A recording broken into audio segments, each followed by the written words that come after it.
बच्चों, आज आप सभी को पढ़ाएंगे बिहार की एक गांव की आर्थिक कहानी, जिसमें हम लोग चर्चा करेंगे बिहार की एक गांव रामपुर गांव की आर्थिक कहानी।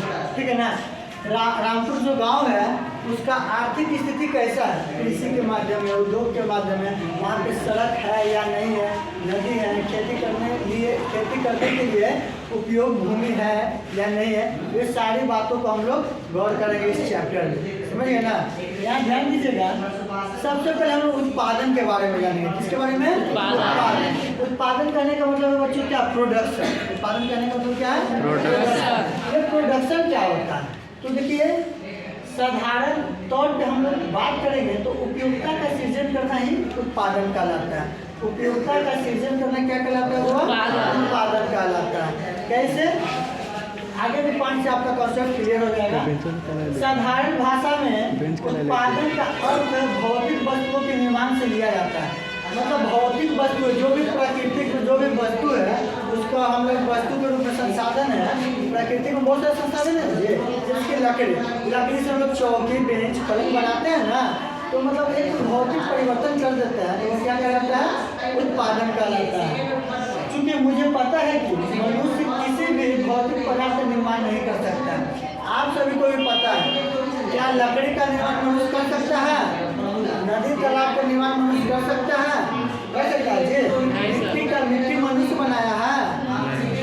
खनिज पदार्थ सब जितने हैं, कोयला, पेट्रोल से मनुष्य बनाया है। क्योंकि हम जानते हैं कि जितने भी क्या भौतिक पदार्थ है उसका निर्माण मनुष्य नहीं कर सकता।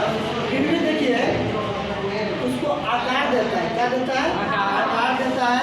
मतलब जैसे कि ये मार्कर है जी, तो इसको एक आकार मनुष्य ने दिया कि मार्कर इतना बड़ा रहेगा। ये लकड़ी का बोर्ड है, समझिए ना, तो इसको मनुष्य मानव ने बना के नहीं, इसका आकार यही रहेगा। हालांकि ये जो लकड़ी पर्यावरण में है हम लोग को निःशुल्क मिला, क्या मिला? निःशुल्क। इसका उत्पादन निःशुल्क हुआ, लेकिन मनुष्य इसको क्या करता है? उपयोगी बनाता है। कैसे उपयोगी बनाता है? इसको आकार देता है, अपना तकनीक लगाता है, बुद्धि लगाता है, तब नहीं उपयोगी बनता है जी। नहीं तो बस पड़ा का पड़ा रह जाएगा। माना कि प्राकृतिक में कोई भी चीज़ है और उसका जब तक हम लोग उपयोग नहीं करेंगे, कोई आकार नहीं देंगे, कोई स्ट्रक्चर मतलब ढांचा नहीं उसका तैयार करेंगे, तो उसका कोई यूज होगा जी? यूज नहीं होगा। लेकिन प्रकृति में मौजूद वस्तुएं एवं संसाधनों तो अपने तकनीकी एवं बुद्धि में मदद कर उपयोगी कौन बनाता है? मनुष्य बनाता है। कौन बनाता है जी? मनुष्य बनाता है। अतः हम कह सकते हैं कि नई वस्तुओं का निर्माण करना क्या कहलाता है? उत्पादन नहीं कहलाता है। नई वस्तुओं का निर्माण करना उत्पादन नहीं कहलाता है। उत्पादन का मतलब क्या हो गया? जो पहले से वस्तु है उसको मनुष्य अपना तकनीकी, अपना बुद्धि से उसको क्या एक आकार, एक स्ट्रक्चर देता है, एक ढांचा के रूप में ढाल देता है, वही क्या कहलाता है बाबा? उत्पादन कहलाता है। और साधारण तौर पर हम लोग कहेंगे उपयोगिता का सृजन करना क्या कहलाएगा? उत्पादन कहलाएगा। एक लाइन में इसका डेफिनेशन, उपयोगिता का सृजन करना क्या कहलाता है बच्चों? उत्पादन कहलाता है। ठीक है। अब आगे ध्यान देंगे हम लोग उत्पादन के कारक। तो समझिएगा ये उत्पादन के कारक कौन कौन? कहने का मतलब हुआ कि उत्पादन के कारक होना बहुत ही जरूरी है, नहीं तो कोई वस्तु का उत्पादन हो पाएगा? कभी नहीं हो पाएगा। देखिए, उत्पादन करने के लिए कोई भी वस्तु, कोई भी प्रोडक्शन बनाने के लिए सबसे पहले हमको क्या चाहिए? भूमि चाहिए। भूमि, ठीक है। फिर क्या चाहिए बाबा? श्रम। फिर क्या चाहिए? पूंजी। बहुत बढ़िया। और फिर क्या चाहिए? साहस। और क्या चाहिए बाबा? संगठन चाहिए। संगठन चाहिए। अब इसको समझिएगा ये सब क्या है। हम आज समझा दे रहे हैं इस क्लास में, और जब नेक्स्ट क्लास में सबका डिफिनेशन लिखवा देंगे बढ़िया से एकदम, ठीक है ना। तो इसको आप लोग समझिएगा। आज आप लोग का फर्स्ट क्लास में है, तो बहुत शांतिपूर्वक बैठ के इसको समझिएगा। उत्पादन के 5 साधन: भूमि, श्रम, पूंजी, संगठन, साहस और संगठन, ठीक है ना। तो सबसे पहला है भूमि। भूमि यानी कि लैंड। भूमि यानी कि लैंड। तो देखो ये भूमि है क्या? तो माना कि पृथ्वी है। क्या है? पृथ्वी है। तो भूमि हम लोग कहते हैं ना, जैसे कोई को बच्चा बता भूमि, कोई बोलेगा कि जिस पर हम रहते हैं, जिस पर हम खाते हैं, सब भूमि है ना जी। तो देखिए, भूमि सबसे पहले तो यह प्राकृतिक संसाधन है। कैसा संसाधन है? प्राकृतिक संसाधन। भूमि कैसा संसाधन है बच्चों? प्राकृतिक संसाधन है, जो कि हमको निःशुल्क मिला है, बिना पैसा के मिला है ना, निःशुल्क। ठीक है, तो भूमि का मतलब सिर्फ पृथ्वी के ऊपरी सतह से नहीं है। भूमि का मतलब सिर्फ पृथ्वी के ऊपरी सतह से नहीं है, बल्कि उन सभी संसाधनों से है जो प्रकृति ने हमको निःशुल्क दिया है। जैसे नदी, तालाब, पेड़ पौधे, वन वृक्ष, सब क्या निःशुल्क नहीं मिला है जी, उसी को भूमि कहते हैं। हालांकि ये नहीं कि सिर्फ भूमि पर हम रहते हैं, हम तो रहते ही हैं, भूमि पर हम लोग रहते ही हैं, लेकिन उसका आर्थिक उपयोग भी करते हैं। आर्थिक उपयोग करते हैं ना जी। तो भूमि का तात्पर्य क्या है? भूमि का मतलब क्या? तात्पर्य करने का मतलब, भूमि का मतलब सिर्फ पृथ्वी के ऊपरी सतह, ऊपरी सतह से नहीं है। पृथ्वी की ऊपरी सतह है, उसी को हम भूमि कहते हैं। ऊपरी सतह से नहीं है, बल्कि उन सभी चीजों से है जो प्रकृति में हमको कैसे मिला है?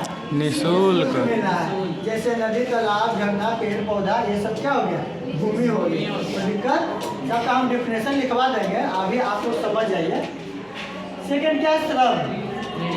आप कोई भी प्रोडक्शन के लिए देखिए, उत्पादन के कारण जी, मेरा मेन मुद्दा क्या है? उत्पादन यानी प्रोडक्शन। तो भूमि मिल गया, अब हम कोई भी चीज़ उत्पादन बिना श्रम के मदद से नहीं कर सकते। अब हमको भूमि मिल गया तो वो श्रमिक भी चाहिए, मेहनती भी चाहिए, समझिए ना। मेहनत, श्रम जो है दो प्रकार के होते हैं, दो तरह के श्रम होते हैं। कितने तरह के बाबा? दो तरह के। कौन कौन? एक होता है शारीरिक श्रम और दूसरा क्या होता है? मानसिक श्रम। कौन कौन श्रम होते हैं बच्चों? शारीरिक श्रम, मानसिक श्रम। जब हम देखिए, श्रम दो प्रकार के होते हैं। एक होता है शारीरिक श्रम और दूसरा क्या होता है बाबा? मानसिक श्रम। ठीक है ना। तो जब हम शारीरिक अपना शरीर से, अपना देह से, शरीर से कोई भी कार्य को करते हैं, जैसे कूली को देखता है ना जी, कूली को, मजदूर को देखता है, किसान को देखता है, वो सब कैसे श्रमिक है? शारीरिक श्रमिक है, समझिए ना। वो सब काम करने के लिए अपना पूरा शरीर, पूरा बॉडी का यूज करता है ना। और वही जब हम बात करते हैं मानसिक श्रम के, तो इसमें दिमागी खपत ज़्यादा होता है। श्रम दो प्रकार के, एक शारीरिक और दूसरा मानसिक। तो शारीरिक में शरीर ज़्यादा खपत होगा, लेकिन मानसिक में कौन सा श्रम ज़्यादा खपत होगा? दिमाग, समझिए ना। मस्तिष्क का ज़्यादा उपयोग किया जाता है। जैसे कि अब शिक्षक क्या है? टीचर, तो अपना शरीर का यूज कम करेंगे, लेकिन दिमाग का यूज क्या करेंगे? ज़्यादा करेंगे, समझिए ना। ये सब क्या हो गया? शिक्षक कैसा श्रम हो गया हुआ? मानसिक श्रम। साइंटिस्ट, ये सब कैसा श्रम हो गया? मानसिक श्रम के श्रेणी में आता है, समझिए ना। तीसरा क्या है? पूंजी। अब देखिए बाबू, आपको कोई भी चीज़, मेरा मुद्दा क्या है? उत्पादन करना है। आप किसी भी चीज़ का उत्पादन कर रहे हैं, आपको भूमि दे दिया गया है, समझ गए। दूसरा क्या है? आप मेहनती भी हैं, आपको मजदूर भी कुछ मिल गया, और दिमागी तौर पे और शारीरिक तौर पे दोनों तरह से करने के लिए बहुत तैयार है, प्रिपेयर है पूरी तरह से। लेकिन तीसरा जो चीज़ है बहुत इम्पोर्टेंट है, बहुत ही महत्वपूर्ण है। ये जब रहेगा ना, तब आपको ये भी मिल जाएगा और ये भी मिल जाएगा, है कि नहीं है? सही बात है ना जी। तो तीसरा क्या है? पूंजी, जिसको हम लोग क्या कहते हैं? कैपिटल कहते हैं, पूंजी। ये पूंजी दो तरह के होते हैं, चल पूंजी और अचल पूंजी। सब आपको जब नोट से लिखवाएंगे तो सारा कॉन्सेप्ट आपका क्या हो जाएगा? क्लियर हो जाएगा। पूंजी, कोई भी चीज़ हमारा पूंजी हो सकता है, समझ गए ना। जैसे कि हमने 4 चक्का खरीदे, वो भी क्या हमारा पूंजी है कि नहीं? आप उसको किराए का मकान पूंजी है कि नहीं? पूंजी कहने का मतलब यही है कि बच्चा का प्राण 50 रुपया पॉकेट में, 50 रुपये नहीं है, लेकिन कुछ भी रखे हुए थे, क्या सिर्फ यही पूंजी है? नहीं, हमारा पूंजी क्या? ट्रैक्टर का हल भी पूंजी है ना जी। और जब हम खेत की जुताई करने के लिए जाते हैं अपना ट्रैक्टर लेकर, तो उसे खेत जुताई करने का पैसा लेते हैं या नहीं लेते हैं? Yes sir. भी हमारा कैपिटल हुआ ना। तो ये बहुत ही मेन मुद्दा है। आपके पास पूंजी रहेगा तभी आप कोई भी प्रोडक्शन का उत्पादन कर सकते हैं, उपयोग कर सकते हैं, समझिए ना। आपको दिक्कत। और फिर क्या हुआ? साहस, करेज, हिम्मत। आप देखिए, जो उत्पादन में घाटा या फायदा का जो वहन करता है, जो जोखिम उठाता है, उसे साहसी कहते हैं। साहसी व्यक्ति वही होता है जो अपना सिर्फ फायदा देखे, और जब घाटा है तो हार्ट अटैक आके मर जाए, वैसे व्यक्ति को साहसिक कहेंगे बच्चों? नहीं। बोलिए नहीं ना। यानी साहसिक उसे ही कहेंगे जो फायदा में भी सहनशीलता उसमें बना रहे और घाटा में भी सहनशीलता उसमें बना रहे। समझ गए ना? फिर क्या है संगठन? ये संगठन क्या होता है? ऑर्गेनाइजेशन संगठन क्या होता है? देखिएगा हम बताते हैं। भूमि, श्रम, पूंजी, साथ। अब आप कोई चीज़ का प्रोडक्शन कर रहे हैं, उत्पादित कर रहे हैं, तो उत्पादन का कार्य आपका दिन पर दिन बढ़ता जा रहा है जी। तो आप में और भी बहुत सारे पढ़े लिखे लोग जुड़ना स्टार्ट कर देंगे, बहुत सारे मजदूर आपके संपर्क में आ जाएंगे। यानी आपका जो एक टीम बन जाएगा, क्या बन जाएगा? संगठन बन जाएगा। जो आपको किसी भी वस्तु या किसी भी प्रोडक्ट का उत्पादित कर रहे हैं, तो आपका एक क्या बन जाएगा? एक ग्रुप बन जाएगा, एक संगठन बन जाएगा। और जब संगठन बनेगा तो सब मिलजुल कर काम करेगा, तो दिन पर दिन बिजनेस जो है ऊपर की ओर बढ़ता जाएगा ना जी। तो यही था आज का क्लास के सारी बातें। ये सब बातें आप लोगों को समझ में आ गया ना? उत्पादन क्या होता है, भूमि किसे कहते हैं, श्रम क्या होता है, पूंजी क्या है, साहस क्या और संगठन क्या है। नेक्स्ट क्लास में आप लोग कल कॉपी बना लीजिएगा, जितना भी पढ़ा है उसको नोट कर लीजिएगा, और कल बहुत ही बढ़िया से पढ़ाया जाएगा। हम बारी बारी से नोट्स लिखवाएंगे, आपको कॉपी में नोट कर लीजिएगा, एक कॉपी रहेगा तब। बस अब आप लोग किताब ले लीजिएगा, हालांकि किताब न भी लीजिएगा तो कोई दिक्कत नहीं है, मेरे नोट्स को बढ़िया से पढ़ लीजिएगा। ठीक है बच्चों, आज के लिए इतना ही।